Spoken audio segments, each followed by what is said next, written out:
Bonjour et bienvenue au Château Musée de Gien. Nous vous proposons de vous faire découvrir l'exposition temporaire sur les Playmobil au musée et qui retrace l'histoire de la chasse et de l'histoire du château.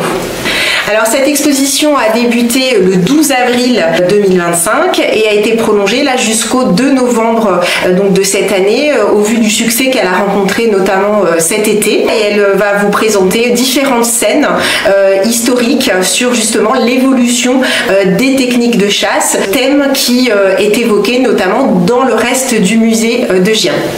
Alors en fait cette exposition est venue de l'idée notamment d'un collectionneur qui s'appelle Vincent Rousseau, qui est un grand collectionneur de Playmobil, qui a notamment une résidence à Orléans, mais qui vit aussi une partie du temps dans le sud de la France, et qui est venu nous proposer de réaliser cette exposition donc sur mesure par rapport à la thématique du musée de Gien. Alors ici, on commence en fait à découvrir et évoquer la chasse des premiers hommes, donc à la préhistoire, avec notamment le feu, l'utilisation des lances pour chasser notamment ici le mammouth.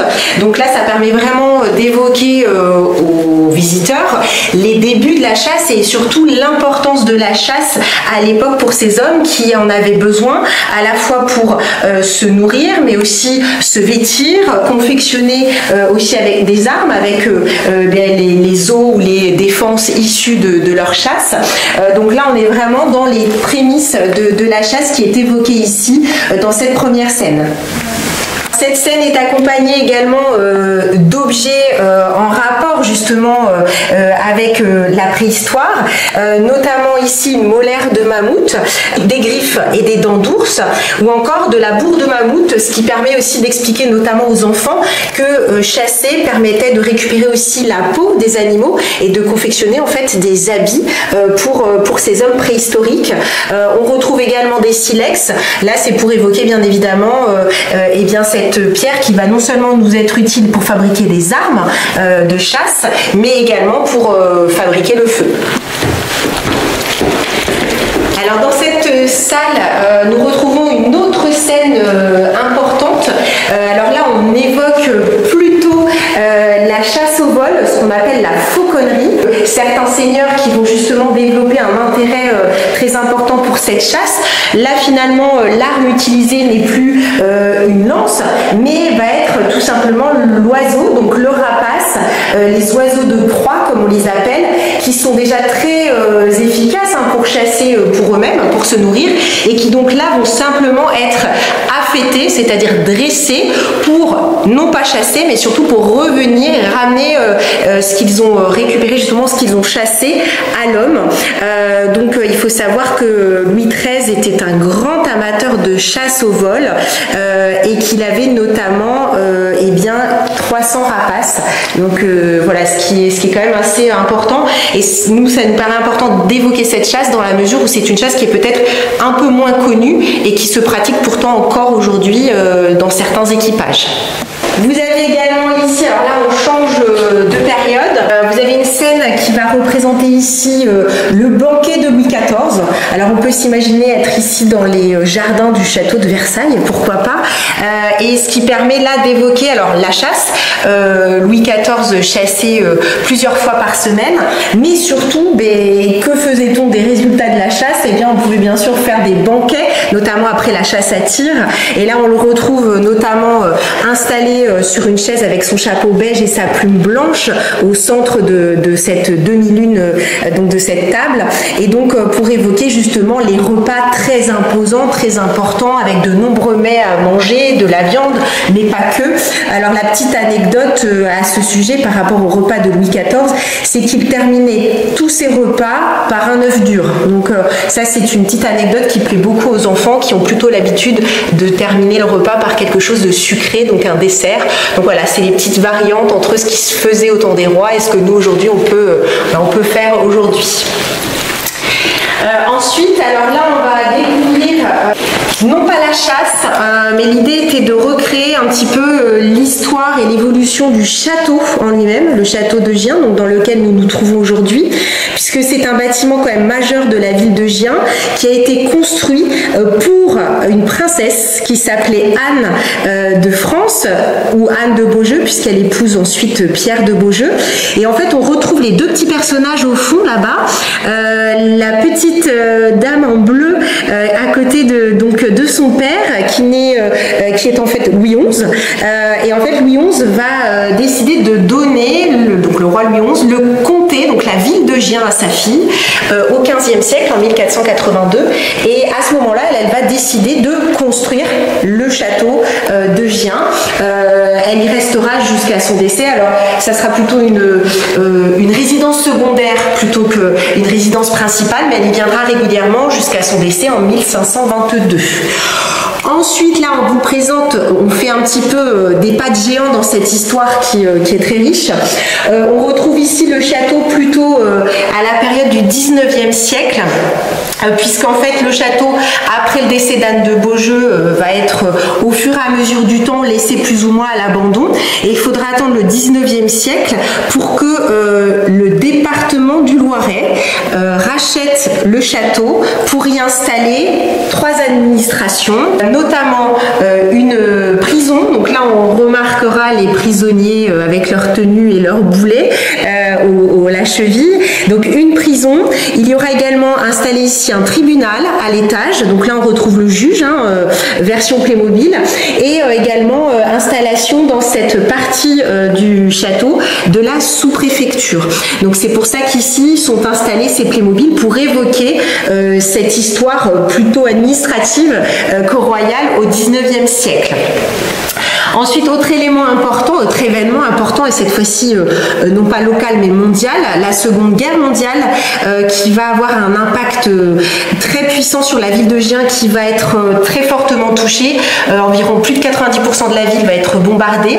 Et cette chance finalement, c'est que le château lui-même ne va pas être trop touché et va pouvoir servir d'annexe à l'hôpital à cette époque-là, l'hôpital qui lui-même avait été bombardé.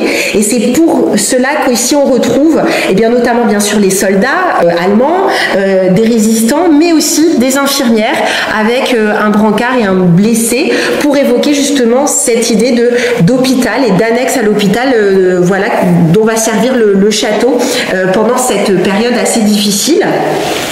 Alors ensuite, bien sûr, on évoque à l'inverse là l'arrivée, la libération par l'armée américaine. Donc on retrouve là encore différents soldats, les tanks pour évoquer ce bout de l'histoire.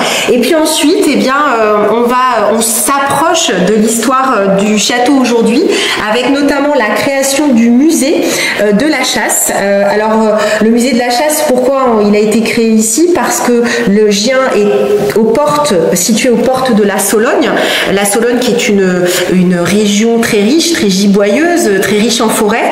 Et donc un monsieur important qui s'appelait Pierre-Louis Duchartre, qui est représenté ici avec sa pipe et son fusil. Ce monsieur, il était chasseur lui-même, mais il travaillait notamment pour les musées de province, et il va s'intéresser au château qui, à cette période de l'histoire d'après-guerre, est quasiment vide, et pour essayer de redynamiser un petit peu l'économie de la ville, qui est bien sûr au plus bas après-guerre, il se dit, moi j'aimerais installer ici un musée, mais pas n'importe lequel, un musée dédié à la chasse. C'est ce qu'il va faire notamment grâce à l'aide d'un monsieur, d'un ami qui s'appelait Henri Linares, qu'on retrouve ici avec son chien.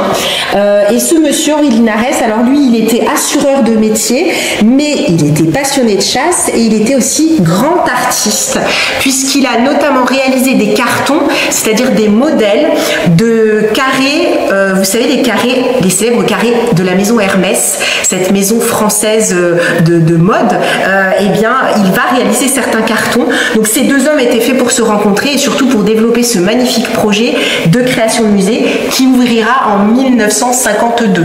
Et là, on retrouve vraiment, nous, l'emblème du musée qu'on retrouve à l'extérieur lorsqu'on rentre, on arrive au château. C'est ce grand cerf en fonte de fer que nous retrouvons dans la cour nord du musée, enfin du château, et donc voilà, qui marque vraiment cette époque-là, donc 1952, et l'ouverture du musée.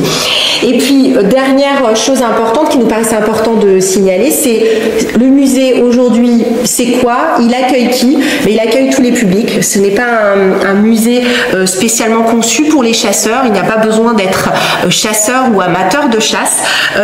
On reçoit, nous, aujourd'hui, des familles, des scolaires. Là, voilà, on est représenté ici avec un groupe d'enfants pour lesquels on va proposer de nombreuses visites thématiques sur la nature, sur les animaux, voilà, en plus bien sûr de la chasse pour les adultes. Et puis, petite chose importante, le château en fait est labellisé tourisme et handicap et donc peut recevoir eh bien, est accessible à tous. Nous avons un ascenseur, des éléments de médiation adaptés aux personnes malentendantes, aux personnes aveugles. Voilà, donc le fait que c'est un château du XVe siècle avec de nombreuses marches n'est pas un frein pour venir découvrir les collections du musée. Je vous propose maintenant de me suivre et d'aller voir la dernière salle avec donc une autre type de chasse, notamment ici la chasse à courre, qui est évoquée aussi dans le parcours permanent du musée, bien évidemment. Donc c'est une chasse à courre eh bien, qui est souvent à l'époque, au temps des rois, réservée justement aux rois, avec un maître d'équipage, des boutons, donc ces personnes qui vont conduire la chasse, et surtout qui va être marquée aussi par la présence finalement des chiens, en plus ou moins grand nombre en fonction de l'animal qui va être poursuivi. Ici, un grand cerf. Donc voilà, il nous paraissait aussi important d'évoquer cette chasse, je dirais, historique et très importante, notamment au temps des rois. Donc là, on est voilà dans cette chasse à courre ou vélerie. Et puis ici, la dernière pièce majeure de l'exposition, c'est cette grande scène qui va présenter en fait la Sologne à la Belle Époque. Donc là, l'idée c'est de montrer justement à nos familles, aux visiteurs, que la Sologne est une région giboyeuse qui a toujours été marquée par justement les chasses, et qu'à la Belle Époque, on pouvait trouver bien deux choses différentes. On va retrouver les plus riches qui vont avoir le droit de chasser et donc qui sont souvent installés dans des grands domaines de chasse. Voilà, on a des belles robes, on a tout ce qu'il faut pour montrer bien sûr la richesse. Et puis de l'autre côté, eh bien les plus pauvres qui n'avaient pas le droit de chasser, mais qui chassaient quand même, et notamment qu'on appelle les braconniers. Donc le braconnage en Sologne est important. On a eu nous des ouvrages, Rabolio notamment, qui évoquent le braconnage, et donc on va retrouver certains petits personnages Playmobil, avec ici un petit sanglier avec la besace, avec le béret, et on voit tout de suite la différence de catégorie sociale entre les gens qui peuvent chasser, qui ont le droit, qui sont riches, et ceux qui vont chasser malgré l'interdiction, mais par nécessité de survie et de pouvoir donc se nourrir. Donc là on a vraiment foison de personnages Playmobil qui nous ramènent à cette époque de la Belle Époque et donc de ce qui pouvait se faire en matière de chasse. Et vous allez voir de l'autre côté, on a une autre vue où vous pourrez voir justement l'intérieur du domaine, avec notamment, vous savez, il était très courant juste devant la maison là-bas de poser avec l'animal qu'on venait de chasser. Donc là, c'est vraiment, c'est marqué, cette époque est marquée par cela et par cette richesse finalement qui nous donne accès à des choses dont les plus pauvres n'ont pas, pour lesquelles les plus pauvres n'ont pas accès. Donc voilà un petit peu nous cette exposition qui retrace l'histoire de la chasse et aussi du château à travers les siècles et à travers les Playmobil. Et régulièrement, depuis la création de cette exposition, nous proposons des ateliers de création de Playmobil sur mesure, et je pourrais aller vous montrer voilà comment ça se passe. Alors il y a qui compose propos de cette exposition, nous avons 744 Playmobil. Voilà, donc le collectionneur Monsieur Rousseau a passé 3 jours complets, notamment aux côtés de sa femme et de son fils, pour installer toutes ces figurines. Hein, voilà. Et la scénographie, elle a été tout ce qui est reprise du code des Playmobil. Vous savez, les boîtes bleues avec le numéro. Ça a été fait par un scénographe, en fait, on a fait appel à un scénographe pour mettre en valeur justement ces Playmobil et ces scénettes pensées par Monsieur Rousseau spécialement pour notre exposition. Alors après, elle ne part pas en fait, elle va être démontée puisqu'elle a été conçue sur mesure pour le château musée de Gien. Alors après, Monsieur Rousseau a de nombreux autres Playmobil, donc il organise de nombreuses autres manifestations sur d'autres thématiques, mais sinon celle-ci en soi va être démontée, voilà, et après peut-être être utilisée pour certains personnages dans d'autres expositions, mais en tout cas telle qu'elle est aujourd'hui, elle a été faite vraiment juste pour nous. Alors, vous avez beaucoup d'écoles, Alors, on a eu beaucoup d'écoles au mois de mai et juin, également beaucoup de familles. C'est vrai qu'on a attiré vraiment de nombreuses familles, alors des familles avec enfants, mais parfois aussi des adultes, parce qu'on s'est rendu compte que le Playmobil, c'est vraiment une figure de l'enfance, et qu'aujourd'hui, même en tant qu'adultes, certains ont toujours cet émerveillement, cette petite lueur dans les yeux lorsqu'ils évoquent les Playmobil, et sont toujours il y a des collectionneurs effectivement aussi. Donc on a reçu vraiment beaucoup de familles, et ça allait vraiment les âges de 3 jusqu'à je dirais 70 ans au niveau de l'expo, mais également de l'atelier de customisation. Alors donc l'exposition, si vous souhaitez la découvrir, il faut vous dépêcher, parce que c'est vrai qu'elle se termine le 2 novembre donc 2025, donc n'hésitez pas à venir la découvrir, parce que vous ne la verrez nulle part ailleurs. Donc n'hésitez pas à venir nous voir pour la découvrir. L'exposition est incluse dans le billet d'entrée qui vous donne également accès au reste du musée. Je vous remercie beaucoup, et puis écoutez, je vous dis, j'espère vous recevoir bientôt au sein du château musée de Gien, cette belle demeure d'Anne